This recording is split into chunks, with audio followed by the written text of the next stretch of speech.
से डर कर नौका पार नहीं होती, लहरों से डर कर नौका पार नहीं होती, कोशिश करने वालों की हार नहीं होती, कोशिश करने वालों की हार नहीं होती। तो कोशिश करते रहिए।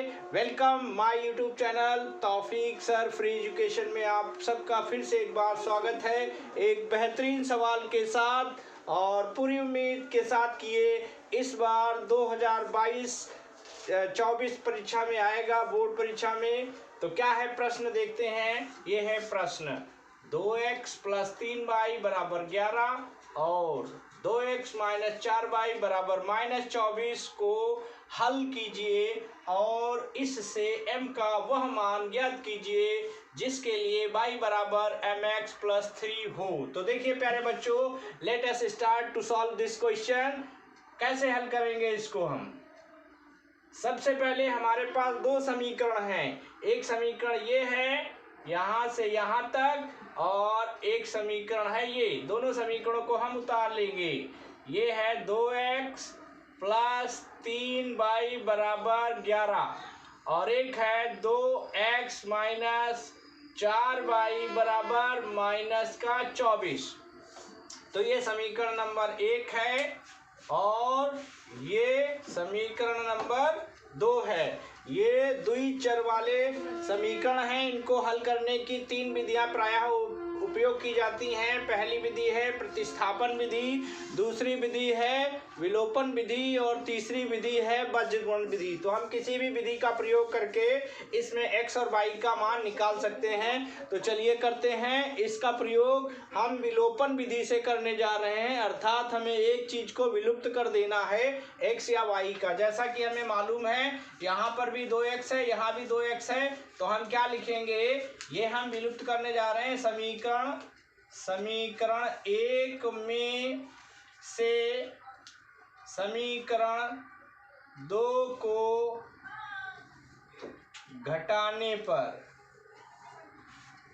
तो कैसे घटाएंगे प्यारे बच्चों? बहुत आसान है। ये आप फिर से पुनः यहाँ लिख लें, 2x + 3y = 11 और ये आ जाएगा 2x - 4y = -24। यहाँ पर घटाने के लिए क्या होगा, ये प्लस का चिन्ह है तो यहाँ माइनस आ जाएगा, ये माइनस का चिन्ह है तो यहाँ प्लस आ जाएगा, ये माइनस का चिन्ह है तो ये प्लस हो जाएगा। यहाँ पर 2x में से 2x निकल गया, कुछ नहीं बचा।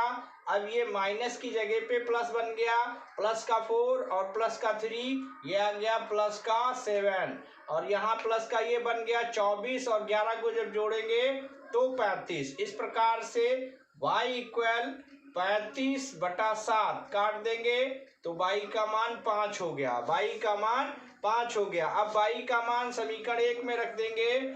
y का मान समीकरण नंबर 1 में रखने पर, रखने पर कैसे रखेंगे? समीकरण 1 उतार लेंगे, 2x + 3y = 11।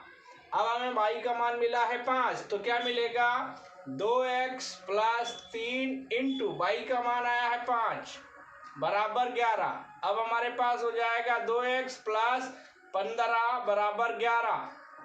अब इसे रिप्लेस करेंगे तो ये आ जाएगा 2x = 11 - 15।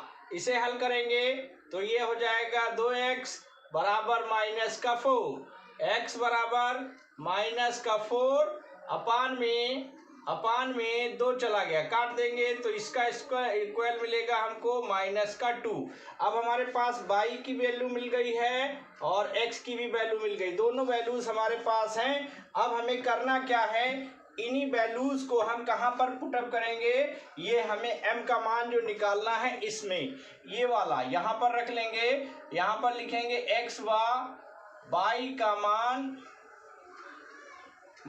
समीकरण y = mx प्लस 3 में रखने पर रखिए y बराबर m हमारे पास y का मान हमारे पास आ चुका है, y का मान है 5, यहाँ पर रख देंगे 5, m का मान हमें पता नहीं है, x का मान हमारा निकला है -2 और ये प्लस का 3। सॉल्व करेंगे 5 बराबर -2m प्लस 3 को इधर रिप्लेस कर लाएंगे तो ये हो जाएगा 5 - 3 इक्वल -2m। यहाँ पर बचा 2 और -2m जब हम निकालेंगे तो ये हो जाएगा 2/-2, -2 से 2 काटेंगे, आंसर आएगा -1। This is your answer, m equal -1।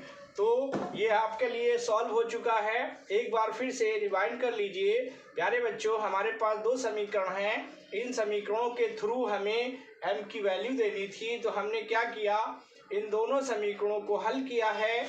किस विधि से? विलोपन विधि से। पहले हमारे पास y का मान आया है और फिर जब y का मान हमने समीकरण 1 में रखा है तो हमें x का मान आ गया। अभी नहीं, y और x के मान को हमने इस समीकरण में पुटअप कर दिया है और पुटअप करने पर हमारे पास आ चुका है m की वैल्यू। यही आपसे पूछा जा रहा था, यही आपका फाइनल आंसर है। तो ओके, मिलते हैं अगले वीडियो में, तब तक के लिए goodbye and good night.